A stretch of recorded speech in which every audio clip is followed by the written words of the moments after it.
La destitución del ministro de Defensa de Ucrania provoca una crisis al gobierno de Volodymyr Zelensky. La medida gatilló protestas contra Zelensky en distintas ciudades ucranianas. La destitución de Mikhailo Fedorov también provoca división en el mando militar ucraniano en plena guerra con Rusia. Vamos en breve por los detalles de esta y otras importantes noticias del día. Soy Jenny Pérez, aquí en Berlín. Destacamos. Protestas contra la destitución de Mikhailo Fedorov estallaron en varias ciudades de Ucrania. Los manifestantes reivindican a Fedorov como el principal artífice de los buenos resultados conseguidos este año en la guerra con Rusia. Recrudece la guerra en Oriente Medio. Estados Unidos lanza una ola de ataques contra objetivos iraníes por quinto día consecutivo. El régimen islámico ha respondido atacando a países árabes del Golfo, aliados de Washington, y uno de los más afectados ha sido Kuwait.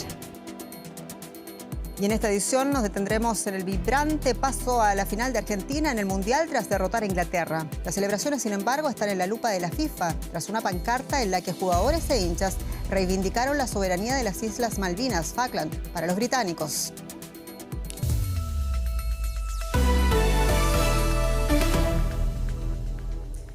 La destitución del ministro de Defensa de Ucrania desata una crisis para el presidente Volodymyr Zelensky. Miles salieron a protestar en Kiev y otras ciudades del país para exigirle a Zelensky que reponga en el cargo a Mikhailo Fedorov, a quien consideran el artífice, el responsable de los aciertos de las tropas ucranianas frente a las rusas en el terreno de guerra.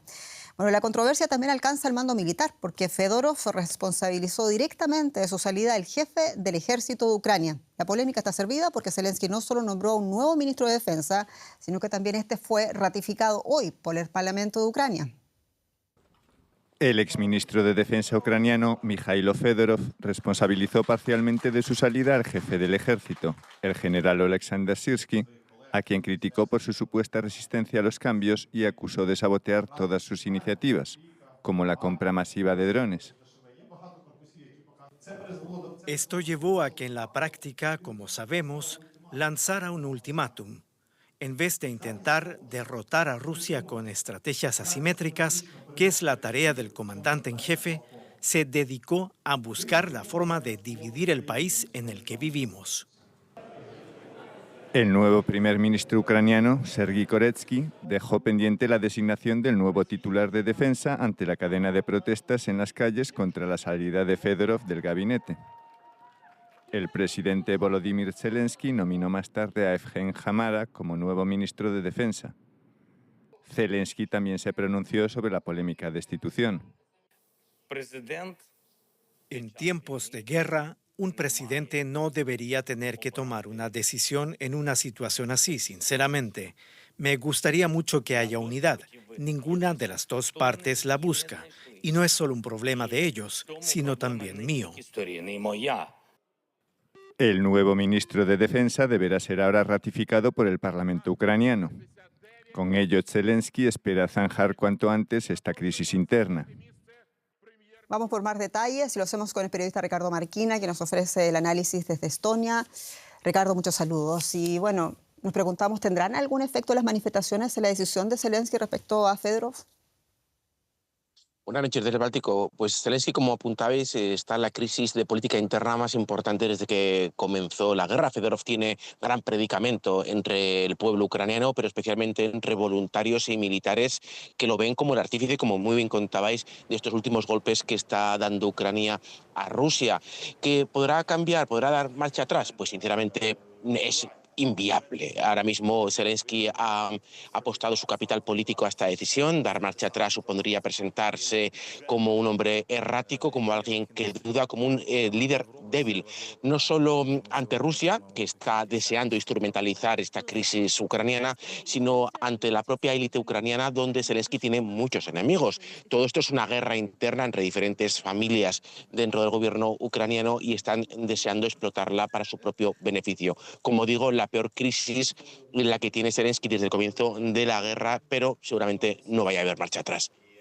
Es una crisis política, naturalmente, pero también hay una crisis que se está desatando aparentemente en el mando militar. ¿Afecta esta crisis al desempeño militar? Y si la respuesta es sí, lo digo de qué manera, considerando los enfrentamientos que estamos viendo ahora mismo y el avance ucraniano respecto a las fuerzas rusas. A corto plazo no, porque las estrategias están fijadas para los siguientes meses. la estrategia de cómo golpear a Rusia, como decía Fedorov, de manera asimétrica. Otra cosa está a largo plazo. A largo plazo entendemos que sí, porque cambia completamente la estructura.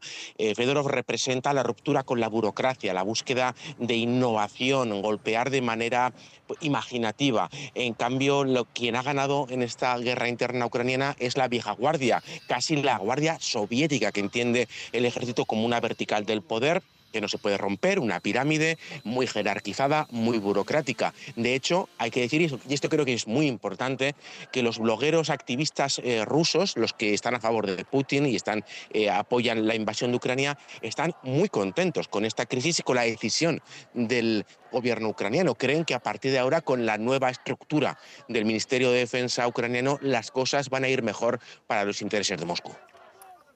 Ricardo Marquina, muchas gracias. En Estonia. A ustedes. Y abramos otro frente de conflicto, y es que Estados Unidos lanza una ola de ataques contra objetivos iraníes por quinto día consecutivo, y la República Islámica de Irán responde atacando a países árabes del Golfo, aliados de Washington, ello pese al llamado del mediador pakistaní a reanudar las negociaciones. El Pentágono anunció que los ataques buscan minar capacidades militares iraníes utilizadas para intimidar a los buques que transitan por el estrecho de Hormuz. El régimen iraní ha respondido en tanto atacando a aliados árabes de Washington como Bahrein, Irak, Jordania y Kuwait. El Ministerio de Defensa de Kuwait afirmó que la agresión iraní tuvo como objetivo varias instalaciones vitales, causando daños materiales, según el comunicado. Teherán amenaza con destruir todas las infraestructuras de Oriente Medio si las suyas sufren ataques. El presidente Donald Trump dijo que va a ordenar bombardear infraestructura crítica en Irán si este no regresa a la mesa de negociaciones. Y la situación escala porque reportes iraníes aseguran que ataques estadounidenses han alcanzado en las últimas horas a puentes y aeropuertos en territorio iraní.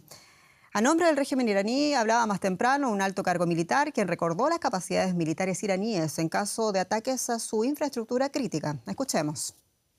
Si el agresivo ejército de Estados Unidos llevara a cabo las últimas amenazas de su presidente de atacar la infraestructura de la República Islámica de Irán, todo lo que gracias a la moderación iraní ha permanecido intacto hasta ahora, es decir, todas las infraestructuras de la región, serán aplastadas por las poderosas Fuerzas Armadas de la República Islámica de Irán, hasta tal punto que no quedará rastro alguno de ellas, como si nunca hubieran existido.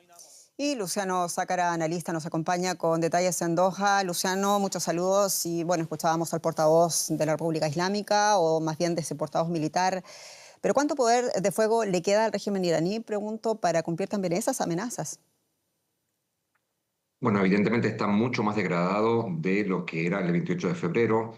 Incluso Trump ya no puede decir más que ha obliterado todas las defensas y la capacidad de ataque misilística iraní, porque cada vez que se ha reanudado el conflicto, y lo hemos visto aquí en Qatar y en otros países del Golfo en las últimas 2 semanas, Irán ha podido incluso lanzar misiles balísticos con una cantidad bastante importante. Es verdad que no llegan al blanco porque las defensas están mucho mejor organizadas que al principio del conflicto, pero está demostrando que con poca capacidad, con algunos misiles lanzados por día y decenas de drones que pues, se pueden lanzar cada día, Irán puede seguir produciendo conflicto en la región, evita que los barcos se movilicen, y de hecho ha llegado a alcanzar barcos de terceros países en el Golfo. Por lo tanto, sigue siendo una incógnita qué capacidad específica o determinada tiene, pero cualquier capacidad que tiene es todavía suficiente como para poner en peligro y para alcanzar a 4 o 5 países al mismo tiempo, cosa que Estados Unidos por ahora no ha podido evitar a pesar de todos estos meses de ataques específicamente sobre la infraestructura militar. ¿Y en qué pie está ahora mismo las relaciones de Irán con los países del Golfo aliados de Washington? Lo pregunto concretamente mirando el caso de Arabia Saudita, que volvió a advertir hace unos días apenas que no tolerará ataques de los grupos ayudadores de Irán, dijo, en referencia también a los hutíes de Yemen. Están en el momento más bajo desde la normalización de relaciones entre Arabia Saudí e Irán en el 2023, que por otra parte produjo que hubiera una calma bastante importante en el frente saudí-yemení. Desde que se empezaron las negociaciones para normalizar entre Irán y Arabia Saudí, también empezaron las conversaciones de paz entre Arabia Saudí y los Houthis en Yemen, y por lo tanto llevamos 4 años prácticamente sin ataques. Este nuevo ataque que está tratando de demostrar Irán que sigue teniendo capacidad de movilizar no solo en contra de Israel y Estados Unidos, sino también contra a cualquiera que decida involucrarse en una confrontación bélica en contra de Irán, ha generado también una respuesta muy grave y evidentemente Arabia Saudí es el que está diciendo que en caso de que Irán siga adelante o reingrese en esta confrontación indirecta a través de los Houthis, Arabia Saudí podría decidir ingresar en una coalición o en un ataque directo en contra de Irán. Por lo tanto, esto marca un nuevo punto bajo en las relaciones entre Arabia Saudí e Irán que podría generar mucho más conflicto en la región. No está previsto que otros países del Golfo participen, pero en el caso de Arabia Saudí, si ve que hay una situación mucho más complicada y que tienen en su patio trasero un peligro más grave, podría inclinar la balanza para que se decida participar de otra manera en la defensa de su territorio. Luciano Zácara, muchas gracias en Qatar. Gracias a ustedes, buenas noches. Y en otras noticias del día, el secretario de Defensa de los Estados Unidos, Pete Hegseth, anunciaba este miércoles la imposición de pruebas anuales para detectar la deficiencia de testosterona en militares mayores de 30 años. El objetivo es asegurar, afirmó, que los soldados tengan un mayor rendimiento en el combate. El resto del personal podrá someterse a esta prueba voluntariamente. Hegseth aseguró que los soldados podrán recibir terapia de reemplazo de esta hormona en caso de tratamiento recomendado. El Pentágono no ha especificado si las mujeres militares, que también sirven en labores de combate en primera línea, serán sometidas igualmente a pruebas de niveles hormonales. La administración Trump derogó además una orden ejecutiva firmada por el expresidente Joe Biden que permitía a personas transgénero a servir en el ejército de Estados Unidos. Y a todo esto, Estados Unidos ha aplaudido este jueves la apertura de una vía de diálogo entre el gobierno interino de Venezuela y un grupo de exdiputados opositores al considerar que representa, dice, un paso crucial en el proceso de reconciliación política y en la recuperación del país tras la devastación causada por los recientes terremotos. Las conversaciones darán comienzo en agosto, anunció el martes pasado el presidente de la Asamblea Nacional Venezolana. Y hoy desde Washington, el Departamento de Estado ha señalado en un comunicado que considera este diálogo un paso importante. Y Venezuela sigue haciendo balance de la inédita catástrofe provocada por el doble terremoto del pasado 24 de junio. Las cifras dan cuenta de la enorme envergadura de la tragedia. El último parte oficial cifra en casi 5.000 los muertos y más de 16.000 los heridos. Y el número de desaparecidos, sin embargo, sigue siendo un misterio para el gobierno chavista, aunque la ONU ha proyectado hasta en 50.000 el probable número de desaparecidos. Un reciente censo dice que harán falta unas 25.000 nuevas viviendas para solventar la grave crisis habitacional desatada por los terremotos. Según los últimos informes, el doble sismo que sacudió Venezuela el 24 de junio afectó más de 800 edificios, de los cuales unos 190 colapsaron. El gobierno afirma que 17.907 personas quedaron sin vivienda y que más de 20.000 se encuentran refugiados en los 106 campamentos transitorios. Según ONGs humanitarias, estos campamentos carecen de suficiente agua y baños portátiles. Médicos desplegados en hospitales de campaña trabajan para impedir que se propaguen enfermedades respiratorias e intestinales. Actualmente el gobierno realiza un censo biométrico para saber cuántas viviendas se necesitan, aunque estima que puedan ser 25.000. Han hecho 2 inspecciones y en las 2 inspecciones, gracias a Dios, salió favorable para el edificio. Nos pusieron franja verde, pues están habitables. Sin embargo, hay que hacer ciertas modificaciones. Pero de aquí de la zona del 10 de marzo hay 2 edificios que fueron afectados de manera más fuerte, pues, y están en amarillo. Entonces esas personas tienen que permanecer aquí pernotando fijo hasta tanto no se haga la reparación de las viviendas. La Oficina de la ONU para la Coordinación de Asuntos Humanitarios ha alertado sobre el aumento de los desplazamientos desde La Guaira, el estado más golpeado por el desastre, hacia otras regiones del país, entre ellas Táchira, Zulia, ambos al oeste del país, así como a Delta Amacuro en el este. Pero además del dolor por las pérdidas humanas y materiales y de la promesa del gobierno de un plan de trabajo que empezaría el 1 de agosto para enfrentar las consecuencias de lo que llaman el doblete sísmico, la solidaridad impera y los venezolanos la agradecen. La empresa privada está dando apoyo al Estado venezolano, por lo menos para solventar estas primeras semanas, cuando la crisis es más fuerte y tarda mucho más la gente en asimilar su situación. Luego, por supuesto, pasará a las manos convenientes, que estoy casi seguro que deben tener algún plan ya en proceso. Hasta 6 millones de personas podrían haberse visto afectadas por los devastadores terremotos, según las estimaciones iniciales de la Organización Internacional para las Migraciones. Solo en Caracas serían 2 millones de personas, lo que pone de relieve el potencial impacto humanitario a gran escala del desastre. Cambiamos totalmente de asunto, hablamos de economía y finanzas con mi colega Juliana González. Muy bienvenida. Muchas gracias, Jenny. Hablamos ahora de una relación que se tensa cada vez más y es la de Brasil y los Estados Unidos. Y es que Brasil eleva el tono precisamente frente a Estados Unidos. El gobierno de Luis Ignacio Lula da Silva aseguró que el nuevo arancel del 25% impuesto por Washington es una represalia por no ceder a las exigencias de la administración de Donald Trump. El canciller Mauro Vieira de Brasil denunció presiones que denominó irrazonables durante las negociaciones. La medida afectará a exportaciones brasileñas por unos 11.200 millones de dólares, casi un tercio de todas las ventas de Brasil al mercado estadounidense. Los containers se acumulan en el puerto de Santos.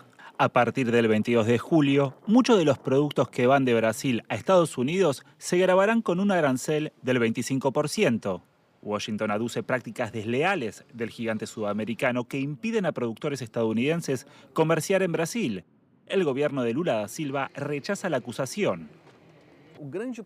El gran problema del comercio se produce cuando las normas se vuelven inestables y eso es lo que sucede con Trump. Esto genera un verdadero problema en el comercio mundial, pero también para Estados Unidos. No es casual que la inflación suba, los costos aumenten y que las industrias estadounidenses le digan a su presidente: no haga esto, por favor. Más de 4.000 productos brasileños afrontarían estos aranceles, desde el azúcar hasta el hierro, en un comercio cercano a los 15.000 millones de dólares anuales, según la Federación Industrial de Brasil. Varias mercancías, entre ellas ciertos minerales de tierras raras, piezas de aeronaves, así como la carne vacuna, que constituyen la mayor parte de las exportaciones a Estados Unidos, podrían quedar exentas. Brasil rechaza los aranceles y amenaza con represalias. Con el paso del tiempo vamos teniendo la posibilidad de diversificar y buscar nuevos mercados, pero de una manera un tanto limitada. Ese movimiento ya comenzó el año pasado y si mirás a la balanza comercial de 2026 podrás ver una concentración mayor en China y una diversificación hacia socios más allá de Estados Unidos. Los aranceles son una de las herramientas favoritas de la política comercial de Trump. Tras un fallo de la Corte Suprema que plantea que la Casa Blanca se extralimitó con estas medidas, ahora Washington busca otra forma de imponer los gravámenes. La acusación de prácticas desleales parece ser una de ellas. Y nosotros vamos a ampliar, por supuesto, este tema y nos vamos hasta Brasilia. Allí me espera nuestro colega, el periodista Marcelo Silva de Souza, a quien tengo el gusto de saludar. Marcelo, cuéntanos, ¿estamos ante un conflicto estrictamente comercial? ¿O estos nuevos aranceles de los Estados Unidos contra Brasil tienen una motivación política vinculada precisamente a esa relación entre Donald Trump, Lula da Silva y el escenario electoral brasileño de este año? ¿Qué tal, Juliana? Para el Palacio del Planalto se trata de un conflicto político revestido de tecnicismos comerciales. Y si uno se detiene para mirar los argumentos presentados, una lista de argumentos muy variada por la oficina del representante comercial de los Estados Unidos, se pueden encontrar algunas inconsistencias, como por ejemplo el cuestionamiento al sistema de pagos instantáneos y gratuito PIX, desarrollado por el Banco Central brasileño y que funciona desde el año 2020, así como también una preocupación por la deforestación en los biomas brasileños, biomas que, por ejemplo, la Amazonía tuvieron una reducción del 50% en la deforestación cuando se compara con 2022, el último año de la administración del gobierno anterior del expresidente Jair Bolsonaro, así como cuestionamientos a fallos de la justicia de la Corte Suprema que tienen que ver con la moderación de desinformación y contenido falso que estaría afectando los intereses de empresas norteamericanas. Hay que recapitular y recordar que en julio del año pasado, cuando esta investigación investigación comenzó fue después de una carta en la que el presidente Donald Trump acusaba a Brasil de estar persiguiendo políticamente al expresidente Jair Bolsonaro en su proceso por intento de golpe de Estado. Por eso aquí se hace una lectura política al mismo tiempo que el gobierno y la oposición se acusan mutuamente de estar perjudicando los intereses de Brasil. Marcelo, y si hablamos del impacto real para la economía brasileña de ese arancel del 25%, ¿cuál es y cuáles serían los sectores más afectados? El ministro de Desarrollo, Marcio Rosa, presentó en conferencia de prensa esta tarde un detalle, marcando que este arancel tiene el potencial de afectar el 18% de las exportaciones brasileñas hacia los Estados Unidos, con un impacto en la balanza de 7.400 millones de dólares para un año normal. Hay que dejar claro que los Estados Unidos incluyeron una amplia lista de excepciones, particularmente en ítems que tenderían a impactar en un aumento de la inflación doméstica en los Estados Unidos. Hablamos, por ejemplo, de café, petróleo, partes vinculadas a la industria de aviación y también sectores como jugo de naranja. El impacto más sensible y la mayor preocupación tiene que ver con sectores industriales de alto valor agregado, como por ejemplo maquinaria y calzados, que ya han manifestado preocupación a través de las cámaras empresariales estas últimas horas. Brasil ha activado la llamada ley de reciprocidad. ¿Qué capacidad tiene realmente el gobierno de Lula para responder a Washington y cuáles podrían ser esas consecuencias de una posible escalada comercial entre ambos países, Marcelo?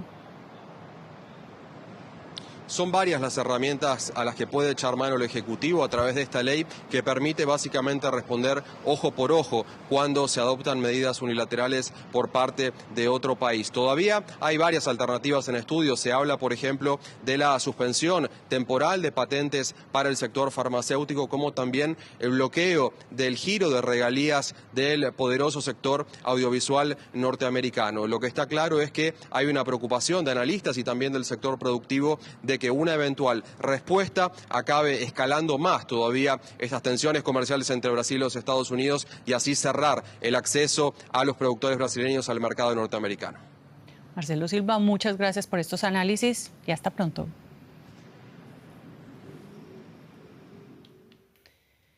Y hablamos ahora de otros temas. Las remesas familiares recibidas por El Salvador, Guatemala y Honduras, que conforman el llamado Triángulo Norte de Centroamérica, superaron los 20.000 millones de dólares entre enero y mayo de este año. Eso es un 8,6% más que lo registrado en el mismo periodo de 2025, según los últimos datos. Cada año, cerca de 500.000 de personas procedentes del Triángulo Norte intentan llegar de manera irregular a los Estados Unidos en busca de mejores condiciones de vida, lo que hace a este país la principal fuente de las remesas. El dinero que envían los más de 2 millones de salvadoreños desde Estados Unidos se convierten en el principal sostén de la economía de su país. Bueno, y ahora hablamos de otros temas, otros conflictos, de Argentina involucrada. Argentina celebra la espectacular victoria del miércoles ante Inglaterra en la segunda semifinal del Mundial de Fútbol, que le da a la albiceleste la opción de defender el título obtenido en el año 2022. Y será nada menos que ante España, la actual campeona de Europa. La victoria de la selección argentina, sin embargo, no es el único tema de conversación hoy en la Argentina, porque también el reclamo sobre las Islas Malvinas Falklands para los británicos tras esta pancarta que mostraron, lo vamos a ver, los jugadores argentinos en plena celebración que decía las Malvinas son argentinas. Recordemos que según Naciones Unidas, ese archipiélago del Atlántico Sur es un territorio no autónomo bajo administración británica y cuya soberanía es reclamada por Argentina. Sin embargo, el gobierno argentino había tratado de evitar que el reclamo sobre Malvinas surgiera en el partido ante Inglaterra. Y es que la FIFA prohíbe estrictamente cualquier tipo de manifestación política en el terreno de juego. Escuchemos la reacción de uno de los ministros británicos. Fue totalmente inapropiado. Uno de los principios fundamentales de la Copa del Mundo es precisamente que la política y el fútbol son ámbitos separados. Ahora bien, es un asunto que compete a la FIFA. Espero que la FIFA lleve a cabo una investigación exhaustiva. Claro, recordemos que el gobierno argentino previó esta polémica porque la ministra de Seguridad argentina, Alejandra Monteoliva, anunció que estaba prohibido ingresar al partido entre Argentina e Inglaterra con remeras o con banderas incluso que reivindiquen la soberanía argentina sobre las islas. Pero finalmente, sabemos, sucedió y de eso queremos hablar con Alejandro Rebosio, periodista en Buenos Aires. Alejandro, está claro que ante la controversia los jugadores argentinos han recibido un espaldarazo, pero el reglamento de la FIFA prohíbe este tipo de acciones. ¿Teme acaso Argentina alguna sanción de la FIFA en la recta final a esa gran final del domingo? La Asociación del Fútbol Argentino, AFA, todavía no se ha manifestado. En la prensa argentina lo que creen es que descartan que haya cualquier tipo de sanción que deje afuera a los futbolistas que exhibieron esa bandera de Malvinas, que los dejen afuera de la final de este domingo contra España. Por eso respiran tranquilos. Recuerdan los antecedentes que hubo de este tipo de expresiones, por ejemplo, en el Mundial de Rusia 2018, en un partido de Suiza contra Serbia, jugadores suizos de origen albanés hicieron exhibiciones también políticas que la Federación Serbia se quejó y la Federación Suiza fue sancionada junto a sus jugadores con una multa de unos 15.000 francos suizos, unos $18.000. Por otro lado, en este mismo mundial, el técnico de Egipto apareció en el campo de juego con una bandera de Palestina y todavía no fue sancionado. Por eso se calcula que el comité disciplinario de la FIFA no se expedirá hasta antes de la final de este domingo. Sí, es verdad, ha habido otras demostraciones políticas. En el campo de juego, Rebocio, Alejandro, el presidente Milei reaccionó a esta controversia afirmando que van a recuperar a las Malvinas, considerando que aquello fue también una promesa de su campaña y que Milei ha insistido incluso, por ejemplo, ante la ONU en que el gobierno británico debe o debería volver a las negociaciones. Al margen de la controversia, te lo pregunto, ¿tiene el presidente Milei un plan? Por lo menos no se conoce un plan concreto para recuperar las islas. Por supuesto sería de manera pacífica, no hay ningún plan militar. Pero Milei en realidad se vio forzado a hacer esas declaraciones en favor de la soberanía de Malvinas en la campaña electoral porque se lo acusaba de ser un admirador confeso de Margaret Thatcher, la ministra británica, primera ministra británica durante la guerra de Malvinas de 1982. Y si bien los argentinos hoy en su mayoría critican la decisión de la dictadura militar argentina de ir a la guerra en 1982, también son críticos los que recuerdan aquellos tiempos de Margaret Thatcher por que lo acusan de presuntos crímenes de guerra por el hundimiento del buque General Belgrano, por ejemplo. El gobierno de Milei, en cambio, demoró ahora más de 10 días para quejarse ante el gobierno británico de que un buque militar británico cruzara las aguas argentinas. E incluso está en negociaciones para fortalecer los lazos comerciales entre Argentina y Reino Unido, una de las principales economías del mundo. Alejandro Rebocio, muchas gracias. En Buenos Aires. Así está el mundo y se lo contamos en Deutsche Welle. Soy Jenny Pérez. Hasta pronto.